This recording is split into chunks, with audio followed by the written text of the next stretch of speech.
बिस्मिल्लाहि मिनश्शैतानिर्रजीम। बिस्मिल्लाहिर्रहमानिर्रहीम। अल्लाह के बबरकत नाम से शुरू करते हैं जो बड़ा मेहरबान और नहायत रहम करने वाला है। यूनिक ग्रुप ऑफ इंस्टीट्यूशन की तरफ से अज़ीज़ तलबा व तालिबात, ये ऑनलाइन लेक्चर्स आपकी तालीम और तरबियत के लिए आप तक प्रोवाइड किए जा रहे हैं और मैं हूं प्रोफेसर राजा वाजिद अली, जिनसे आप स्टैटिस्टिक्स पढ़ते हैं। हम अपने लेक्चर का आगाज़ हस्ब मामूल दुआ से करते हैं और साथ जो हम लास्ट लेक्चर में दुरूद इब्राहीमी को सीख रहे थे, समझ रहे थे, मोहब्बत रसूल की वजह से कि जितना हम ज़िक्र अपने प्यारे हबीब का करेंगे उतनी मोहब्बत हमारे दिल में पैदा होगी। तो सबसे पहले हम दुआ मांगते हैं ज़िंदगी और मौत की, कि हम अपने रब से ज़िंदगी और मौत कैसी मांगें, और फिर दुरूद इब्राहीमी की तरफ चलते हुए अपने लेक्चर की तरफ चलेंगे इंशाअल्लाह। अल्लाहुम्मा उर्ज़ुक़नी, ऐ मेरे रब हम सबको अता कर, अल हयात सआदतन, हमें ऐसी ज़िंदगी अता कर जो सआदत वाली हो, जो इताअत और फरमाबरदारी वाली हो। वल मौत शहादतन, और जब हमें मौत अता कर तो वो शहादत वाली हो। आमीन। इस दुआ का तर्जमा और तफसीर या इसकी डिटेल्स, इसकी एक्सप्लेनेशन हम इतनी कर चुके हैं कि उम्मीद करता हूँ कि हर बच्चे को इसे पिछले जो कुछ लेक्चर्स हम जब से पढ़ रहे हैं तो हम इसी दुआ को एक्सप्लेन कर रहे हैं कि सआदत किसे कहते हैं, शहादत किसे कहते हैं। तो अल्लाह करे कि आप सब बच्चों को इस बात की समझ आ चुकी हो। अल्लाहुम्मा उर्ज़ुक़नी अल हयात सआदतन वल मौत शहादतन। आमीन। लास्ट लेक्चर में हमने दुरूद इब्राहीमी का पहला हिस्सा हमने पढ़ा, उसको सीखा। उसमें एक लफ्ज़ था सल्ले, रहमत। बस ये लफ्ज़ अगर आपको समझ आ गया है कि सल्ले का मतलब है रहमत, ऐ हमारे अल्लाह हमारे नबी पर रहमत नाजिल फरमा और उनकी आल औलाद पर भी, किस तरह जैसे तूने रहमत की हज़रत इब्राहीम अलैहिस्सलाम पर। फिर दोबारा लफ्ज़ आया कमा सल्लैता।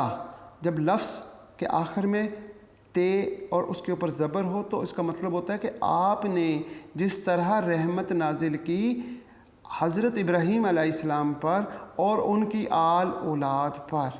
फिर हमने पढ़ा इन्नका, बेशक, हमीदुन मजीद, ए अल्लाह तमाम तारीफ़ें आपके लिए हैं और आपकी शान बहुत आला है। इसका दूसरा हिस्सा हम पढ़ने जा रहे हैं।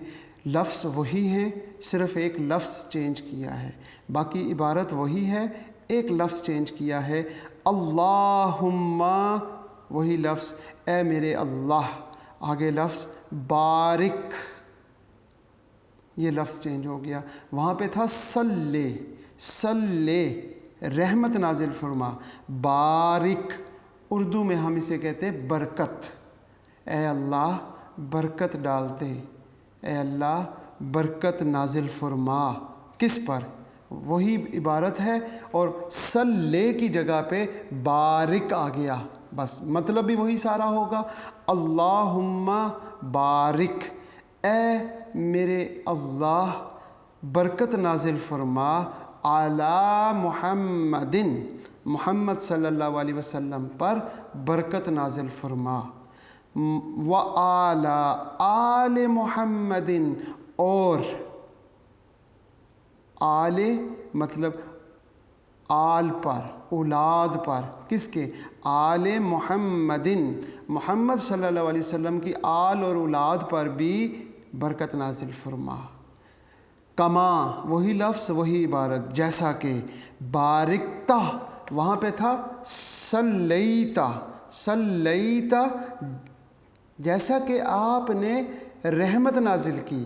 अब हम इबारत वही है कमा बारिकता, जैसा कि आपने बरकत नाजिल फरमाई किस पर, अला इब्राहीमा, इब्राहीम अलैहिस्सलाम पर जिस तरह आपने बरकत नाजिल फरमाई, व आला आल इब्राहीमा, और उनकी इब्राहीम अलैहिस्सलाम की औलाद पर आपने बरकत नाजिल फरमाई, बिल्कुल उसी तरह की बरकत ए अल्लाह तो हमारे प्यारे नबी हज़रत मोहम्मद सल्लल्लाहु अलैहि वसल्लम पर और उनकी आल औलाद पर भी वैसी ही बरकत नाजिल फरमा।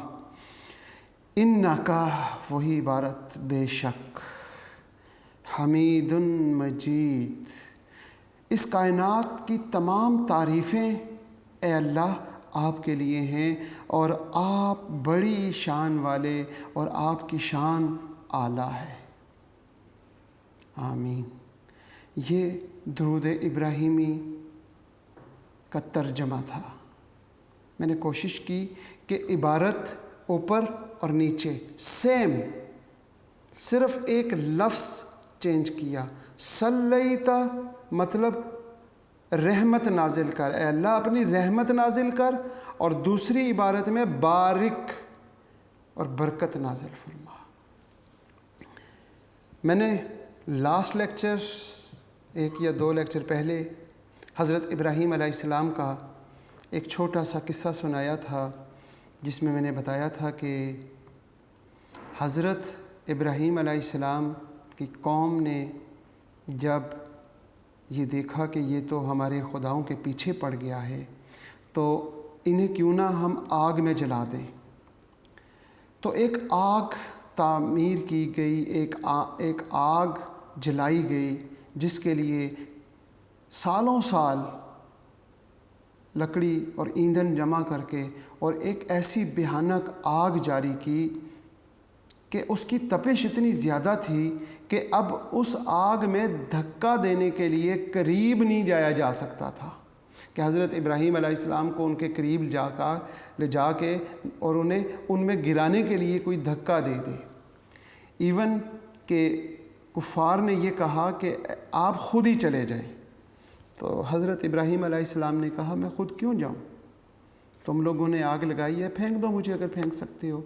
फिर शैतान ने एक गुलेल जैसी एक आला बनाने का तरीका सिखाया, उसमें उन्हें रख के जब ऊपर से उन्हें शूट किया गया, उन्हें आग की तरफ फेंका जा रहा था और आग की तरफ वो जा रहे थे, तो एक दाईं तरफ और बाईं तरफ दो फरिश्ते आ गए, हज़रत जिब्राईल अलैहिस्सलाम आ गए।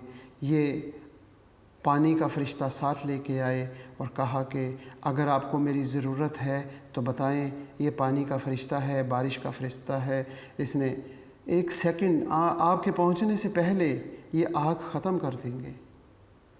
तो हज़रत इब्राहीम अलैहिस्सलाम के तारीख़ी अल्फाज, हस्बुनल्लाहु व निअमल वकील व निअमल मौला व निअमल नसीर, मेरे लिए मेरा अल्लाह ही काफ़ी है। और फिर 40 दिन उस आग में रहे और उस आग को अल्लाह ने आप सल्लल्लाहु अलैहि वसल्लम के लिए हज़रत इब्राहीम अलैहिस्सलाम के लिए रहमत वाली और बरकत वाली बना दिया और उस आग को ठंडा कर दिया।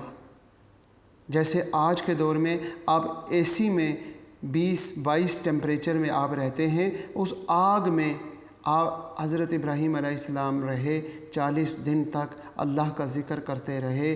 और जब आग बुझी तो नीचे राख होने के बजाय, राख मिलने के बजाय उन कुफ़ार को वहाँ पे एक फूलों से सजी स्टेज मिली, जिस पर हज़रत इब्राहीम अलैहिस्सलाम अल्लाह का ज़िक्र फरमा रहे थे।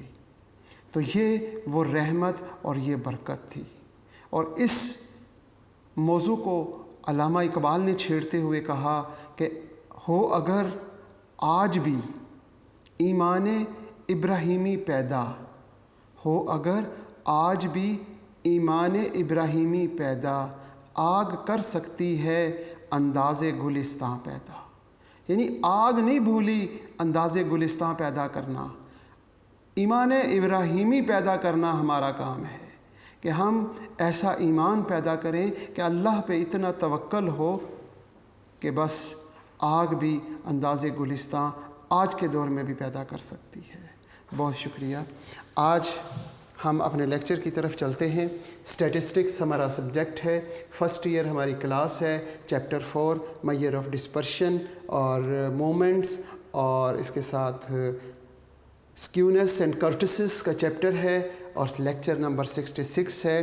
क्वेश्चन नंबर 21 का बी पार्ट बिल्कुल इसी तरह का सवाल है। 20 का बी पार्ट, 22 वो भी इसी तरह का सवाल है, और 23 वो भी बिल्कुल इसी तरह का सवाल है। अब मैं उम्मीद करता हूँ कि 21 का बी पार्ट अगर मैं आपको समझा दूँ तो 22 और 23 क्वेश्चन आप ख़ुद कर सकते हैं अगर आपके पास वक्त हो। और मेरा ख़्याल है कि आज का वक्त, ये आज का जो दौर चल रहा है, इसमें तो वक्त ही वक्त है मेरे बच्चों के पास। ना उन्होंने कॉलेज आना है, ना उन्होंने एकेडमी जाना है, ना उन्होंने आवारागर्दी, सिर्फ घरों में रह रहे हैं। तो घरों में रहने के बावजूद भी अगर आपके पास वक्त नहीं है तो बहुत अफसोस की बात है। क्वेश्चन नंबर 22 और 23 आप कोशिश करें कि जिस अंदाज़ से मैं ये क्वेश्चन सिखाऊंगा तो उस अंदाज़ से आप इन क्वेश्चंस को ख़ुद भी कर सकते हैं, 22 को और 23 को। आपने सबसे पहले मालूम करना है कैलकुलेट फर्स्ट 4 मोमेंट अबाउट 10, और उसके बाद मालूम करना है calculate first 4 moment about mean. हमने 4 मोमेंट्स मालूम करनी है अबाउट 10 के, और 4 मोमेंट मालूम करनी है अबाउट मीन के। मतलब हमने ये सारा काम इसमें करना है। इस पहले जो लास्ट लेक्चर में हमने काम किया, यही क्वेश्चन हमने किया एज इट इज़, लेकिन वहाँ पर अनग्रुप डेटा था, यहाँ पे ग्रुप डेटा है। 22 और 23 ये भी ग्रुप डेटा है। तो जैसे मैं ये क्वेश्चन करवाऊँगा 22 भी आप कर लीजिएगा और 23 भी आप खुद कर लीजिएगा। बहुत शुक्रिया। यहाँ पे हमें क्या करना पड़ेगा, सबसे पहले क्योंकि अबाउट है तो डी मालूम करना है। डी कैसे मालूम करेंगे, x माइनस 10, जो चीज़ उसने दी हुई है कि जिसके अबाउट मालूम करना है, और किसके अबाउट मालूम करना है, 10 के, लिहाजा हम 10 माइनस कर लेंगे। x की पहली वैल्यू 5 है, 5 माइनस 10 सब बच्चों को पता है -5 हो जाएगा। फिर उसके बाद -4, -3, फिर -2, फिर -1, 0, 1, 2, 3, 4 और 5। अब हमें क्या करना पड़ेगा, एफ डी। पहले तो हमें सिर्फ डी का सम चाहिए था, लेकिन अब हमें एफ डी का चाहिए। एफ डी स्केयर, फिर हम लिखेंगे एफ डी क्यूब, और फिर लास्ट कॉलम एफ डी की पावर 4। ठीक है जी जनाब, सब बच्चों को मालूम है एफ और डी, एफ और डी मल्टीप्लाई कर दें, इट्स -5, फिर -8, -15, -20, फिर ये भी -20 हो गया, और ये 0, ये 22, ये भी 22 हो गया, और ये हमारे पास 15, और यहाँ पे हम बात करते हैं 15 के बाद 12 आ गया, और 5। इसके साथ एफ डी स्केयर। अब क्या करेंगे हम, इसमें तो मौजूद है एफ डी। एफ डी हमने क्या करना है, एफ डी स्केयर, यानी कि एफ डी को अगर हम डी के साथ मल्टीप्लाई कर दें तो एफ डी स्केयर हो जाएगा। तो ये हमारे पास एफ डी है और ये हमारे पास डी है, इन दोनों को मल्टीप्लाई, इस कॉलम को इस कॉलम के साथ मल्टीप्लाई करें।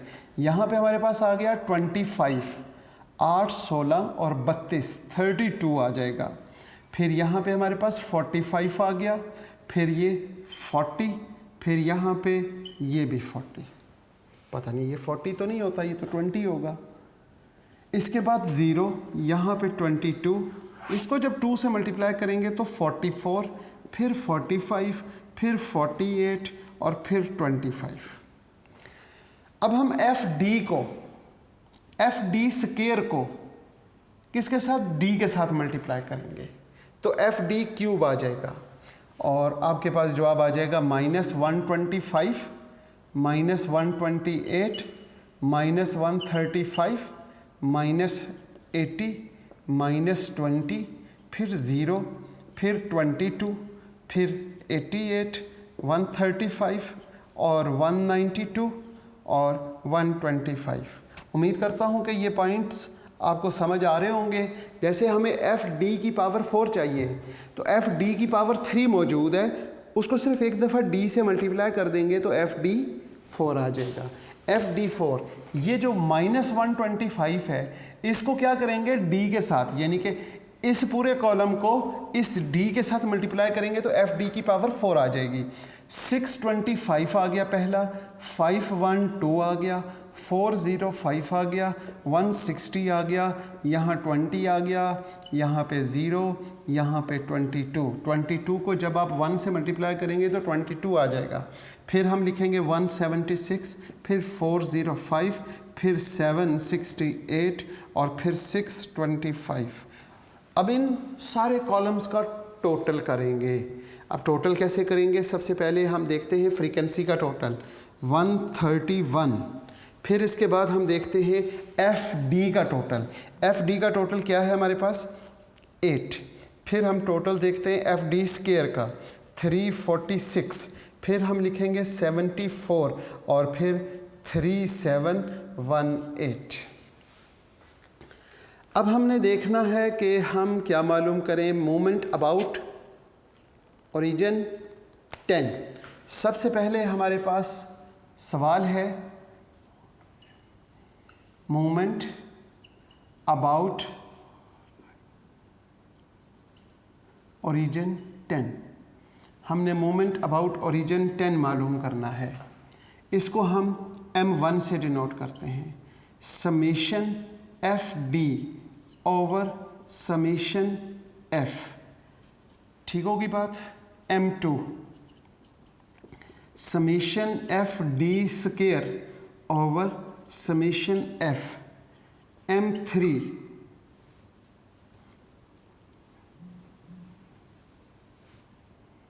m2 summation F D square over summation F. m3 summation F D की पावर 3। पता नहीं क्यों मैं यहाँ 4 लिख देता हूँ हमेशा। समेशन यहाँ पे m4 समेशन एफ डी की पावर 4 ओवर समेशन एफ। इनमें आपने वैल्यूज़ पुट करनी है और सॉल्व कर लेना है। अब आपके पास वैल्यूज़ क्या हैं,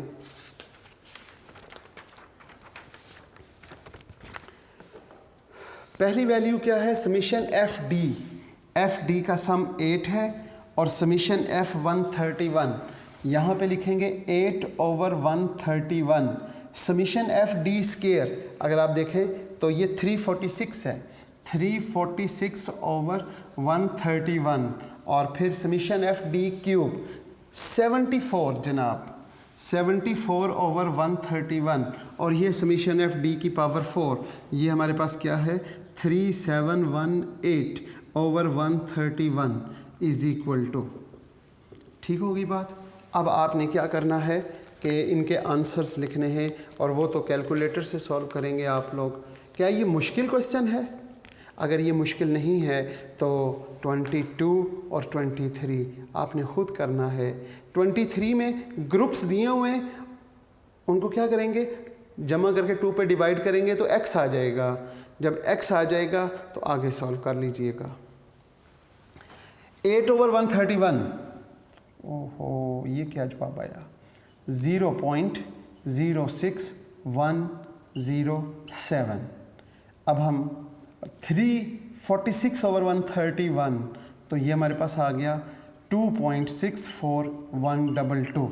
इसके बाद हम देखते हैं 74 ओवर 131, तो 0.05648 3718 ओवर 131, तो ये हमारे पास जवाब आ गया 20 8.3825। यहाँ तक क्लियर होगी बात। इसके बाद उसने पूछा हुआ movement about mean, movement about mean.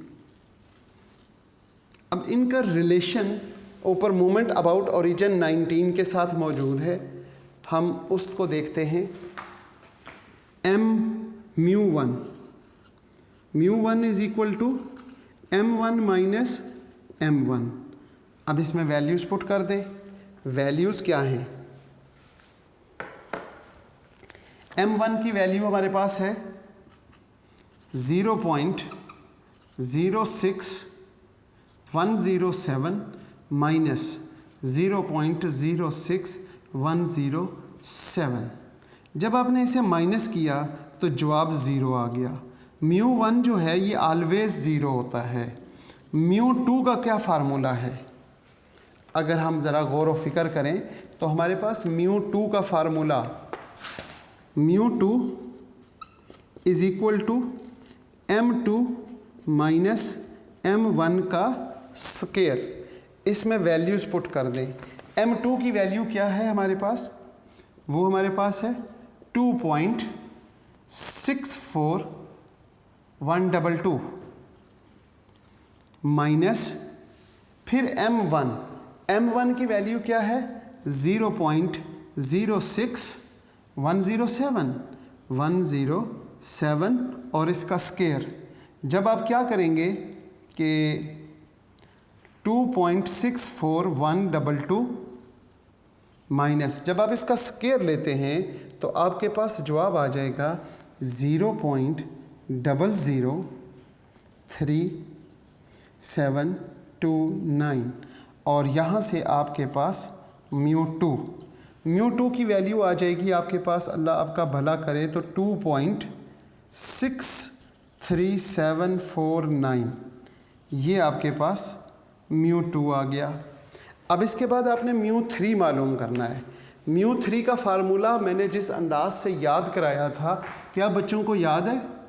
mu3 यहाँ से शुरू करेंगे, m1 m2 m3। ये पहला और आखिरी छोड़ दें, दरमियान के साथ m1 लिखें ये पॉइंट।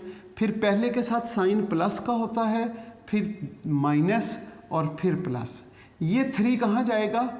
सामने, और लास्ट की पावर बनेगी 3 - 1 2। ये फार्मूला हमारे पास mu3 का है। इसमें आप वैल्यूज़ पुट करें। m3 वो आपके पास ये है, तो हम बात करते हैं mu3 is equal to 0.56489 minus 3। ये हमारे पास m2 है 2.64122 और फिर m1 ये है 0.06107 और फिर देखते हैं +2 और 0.06107 रेज़ टू पावर 3। तो यहाँ पे बात करते हैं mu3 की। mu3 मालूम करने के लिए 0.56489 माइनस 3 को इसके साथ मल्टीप्लाई करें और फिर इसको साथ, ये तीनों चीज़ों को जब आप आपस में मल्टीप्लाई करेंगे तो आपके पास जवाब आ जाएगा 0.48389। फिर प्लस इस वैल्यू का पहले क्यूब लें और फिर उसको 2 से मल्टीप्लाई कर दें, वो आपके पास आ जाएगा 0.0002277। अब इन सब को आपस में प्लस माइनस जो भी हो रहा है वो कर ले, तो 0.0812277 ये आपके पास mu3 third moment about mean आ जाएगा। और फिर लास्ट में फोर्थ मोमेंट अबाउट मीन मालूम करना है, तो यहाँ पे mu4 इज़ इक्वल टू, फार्मूले का तरीका क्या है? m1 m2 m3 m4। ठीक होगी बात? पहला और आखिरी छोड़ दें, बीच में जो बचे उनके साथ m1 लिख लें। पहले के साथ साइन प्लस होता है, फिर माइनस, फिर प्लस, फिर माइनस। यहाँ तक सब बच्चों को समझ आ चुकी है। ये जो इसकी बेस है 4, नेक्स्ट का कोफिशिएंट होगा और लास्ट की पावर होगी 4। अब ये जो 4 है, जैसे यहाँ पे 3 में से 1 माइनस किया था तो 2 लिखा था। 4 माइनस 1 3, इस 3 में से 1 को माइनस करेंगे तो 2 आ जाएगा, और इन दोनों को मल्टीप्लाई करें तो 6 यहाँ पे। ये है फार्मूला याद करने की टेक्निक। हो सकता है गलत हो, लेकिन मैंने तो इसी तरह याद किया था, मुझे आसान लगा है, मैंने भी आपको बता दिया इसी तरह याद करने का तरीका। बाकी जिस तरह आपको याद हो जाए वो सबसे बेहतरीन तरीका होता है। μ4 इज़ इक्वल टू m4, ये वैल्यू है 28.3825 माइनस 4। m3 की वैल्यू ये है 0.56489, आगे इनटू m1 की वैल्यू क्या है 0.06107, फिर हम लिखते हैं प्लस 6, और m2 की क्या वैल्यू है m2 2.64122। साथ ही हम किसके साथ लिखेंगे m1 का स्क्वायर, m1 का स्क्वायर, तो 0.06107 और इसका स्क्वायर -3, और आगे क्यूब किसका लेंगे 0.06107 का। μ4 इज इक्वल टू यहाँ पे ये पहली वैल्यू तो वैसे ही लिख लेते हैं 28.3825 माइनस, इन तीनों को आपस में मल्टीप्लाई कर दें। जब इन तीनों को मल्टीप्लाई किया तो आपके पास जवाब आ गया 0.13799। अब इसका स्क्वायर करें पहले, फिर उसको इसके साथ मल्टीप्लाई करें, और फिर 6 के साथ मल्टीप्लाई करें, और फिर आपके पास जवाब आ जाएगा 0.059, और इसका क्यूब करें, क्यूब लेने के बाद 3 से मल्टीप्लाई कर दें तो आपके पास जवाब आ जाएगा -0.000412728, और इन्हें आप आपस में प्लस या माइनस करें, यानी कि इसको इसमें से माइनस कर लें, फिर प्लस करें, फिर माइनस, जो भी है वो करते जाएं तो आपके पास जवाब आ जाएगा 28.30356।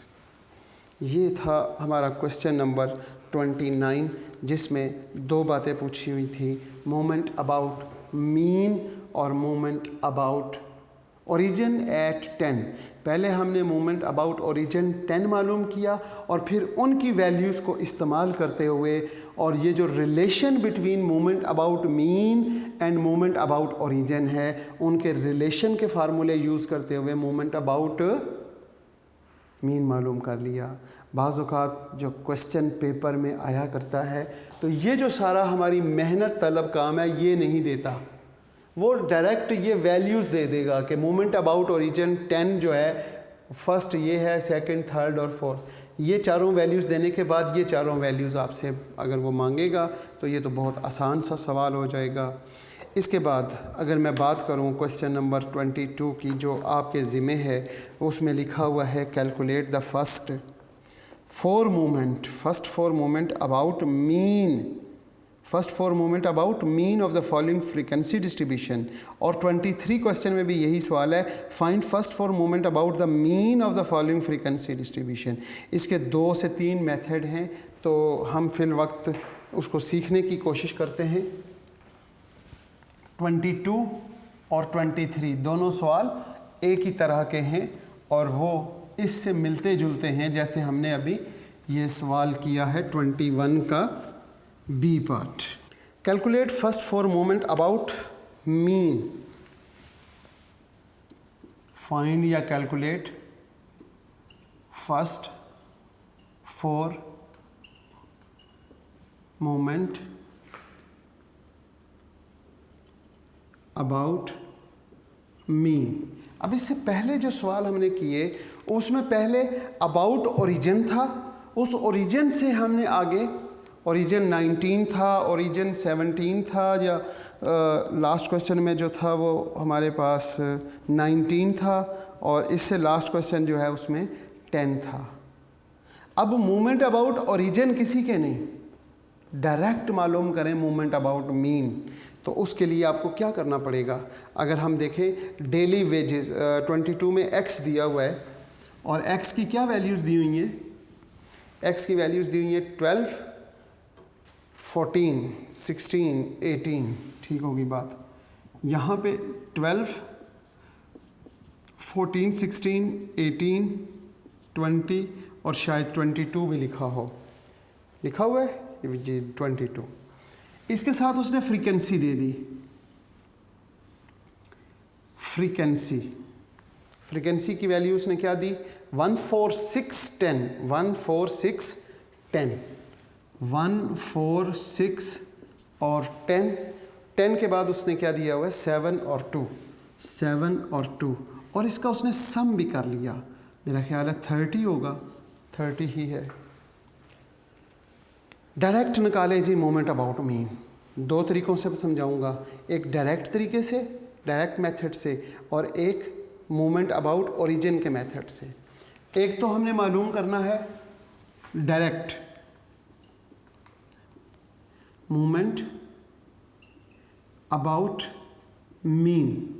तो मोमेंट अबाउट मीन हमारे पास μ1 कहलाता है, इसका फार्मूला है summation f x minus x bar over summation f। Summation f की हमें ज़रूरत थी, सबसे पहले हमारे पास समीशन f मौजूद है। अब आपने क्या करना है,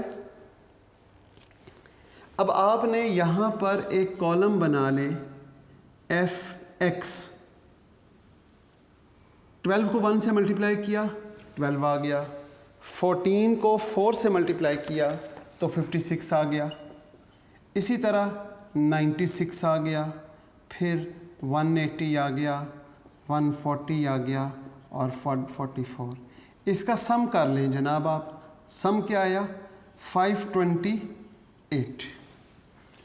इसके बाद आपने मीन मालूम करना है, mean is equal to summation fx over summation f। Summation fx हमारे पास है 528 ओवर 30। जब आपने इसको डिवाइड किया तो आपके पास जवाब आ गया 17.6, ठीक होगी बात, मीन आ गया। अब उस फार्मूले के लिए हमें क्या करना पड़ेगा, हमें x माइनस एक्स बार, x की हर रकम में से x बार को मालूम माइनस करना पड़ेगा। x की पहली वैल्यू 12 है, फिर 14 है, फिर 16, फिर 18, फिर 20 और फिर 22। इसमें से क्या माइनस करना पड़ेगा आपको, इसमें से आपको माइनस करना पड़ेगा 17.6, फिर इसके बाद 17.6, 17.6, 17.6, 17.6 और 17.6, ये माइनस कर दे। अब ये कैलकुलेशन आपने खुद करनी है मेरे बच्चों, यहाँ पे माइनस करके आपके पास जवाब आ जाएंगे, मुश्किल तो नहीं है ना, माइनस तो कर लेंगे आपस में इनको। अब हमें क्या करना है कि x माइनस एक्स बार जो जवाब आया उसको फ्रीक्वेंसी से मल्टीप्लाई कर देना है, यानी इस कॉलम को फ्रीक्वेंसी से मल्टीप्लाई कर दें, लिहाजा एक कॉलम बनेगा f into x minus x bar और इस कॉलम का आपने टोटल कर लेना है। ये जो पहली वैल्यू 1 है और जो यहाँ पे जवाब आएगा उसको आपस में आपने मल्टीप्लाई करके यहाँ लिख दिया और उसका सम कर लिया, और उसका सम मैं उम्मीद करता हूँ कि 0 के करीब आएगा या 0 ही होगा। फिर जब आप इस फार्मूले में वैल्यूज़ पुट करेंगे 0 ओवर 30 तो इट्स 0। आपको याद होगा कि movement about mean, first movement about mean is always 0, इसका जवाब हमेशा 0 आएगा, ठीक है जी। अब आपको चाहिए μ2, ये डायरेक्ट मेथड है, μ2 is equal to summation f summation f x minus x bar का स्क्वायर ओवर समेशन एफ। नीचे तो आपको पता है 30 है, ऊपर क्या करेंगे, ये जो f into x minus x bar है इसको x माइनस एक्स बार यानी इस कॉलम को और इस कॉलम को मल्टीप्लाई करेंगे तो यहाँ पे f into x minus x bar का स्क्वायर आ जाएगा। और इसका जो यहाँ पे टोटल होगा वो टोटल यहाँ पे लिखने के बाद 30 पे डिवाइड करेंगे तो μ2 डायरेक्ट आ जाएगा। μ3 के लिए क्या करेंगे आप, f into x minus x bar की पावर 3 और फिर last column x minus x bar की पावर 4, इन दोनों कॉलम्स के टोटल कर लें।